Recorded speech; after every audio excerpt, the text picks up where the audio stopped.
Жамал Күмісқалиқызы, мен үйден көкөністер мен жемістердің қабдығын алып келдім. Өткен жылы өсімдіктерге пайдалы топырақ жасай едік қой. Ал тағы да дайындап қойсақ қайтеді? Жарайсың, Әмір. Неге сен қалдық заттардың пайдалы екендігін есінде сақтаған екенсің. Қалдық заттардан жасалынатын тыңайтқыш компост тыңайтқышы деп аталады.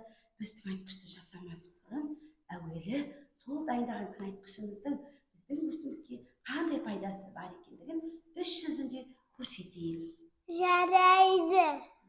Ендеше бастайық. Мен Асқар Әмірмін, айналайын бөбекжайына барамын. Мен Маңғыстауда тұрамын. Маңғыстаудың табиғаты жайлы, болғанмен топырағы құнарсыз. Сондықтан көкөністер мен өсімдіктерді өсіру қиындау. Білесіңдер ме, достар, мен жас зерттеуші болып сол қиындықтан шығудың жолын таптым.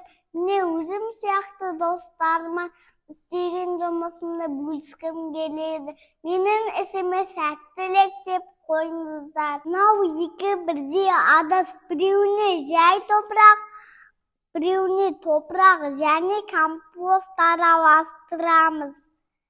Шалғам тұқымын екеуіне бірдей болып күндім.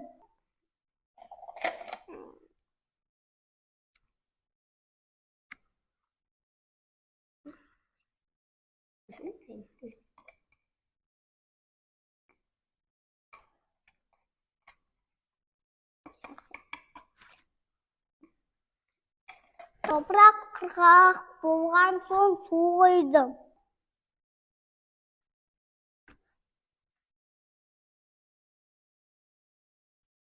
Біреуіне белгі қойдым.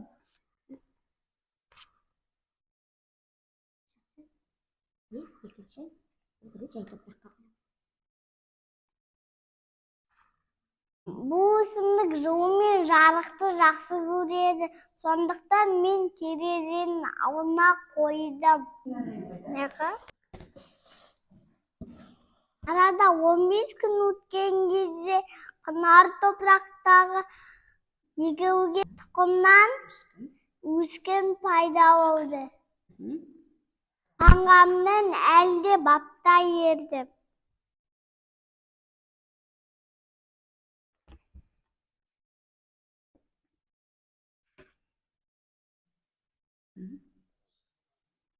Алғашқы өскін бой көтергенде екінші топырақтан да өскін пайда болды. Алғамның тұқымы көкөнісі астында, топырақтың астында болады.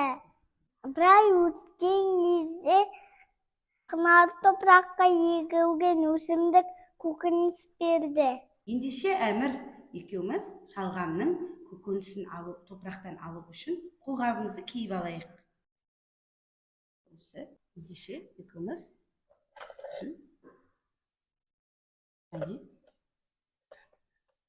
көкөнісін алып көрейік, иә?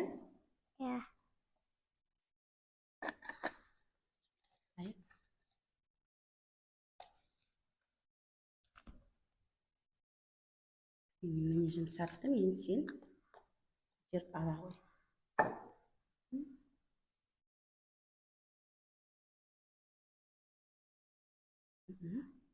Міне көрдіңдер ме, достар? Тыңайтқыш қосылған өсімдік, құнарлы топырақ өсімдікке көп пайдалы. Мен сендерге өзім пайдаланған компост тыңайтқышының құрамын айтып берейін. Достар, ол тыңайтқышты жасау оңай. Оған қажетті заттар, ағаш қалдықтары, көпір қажет, топырақ және көкөніс қалдықтары, күзгі жапырақтардың қалдықтары.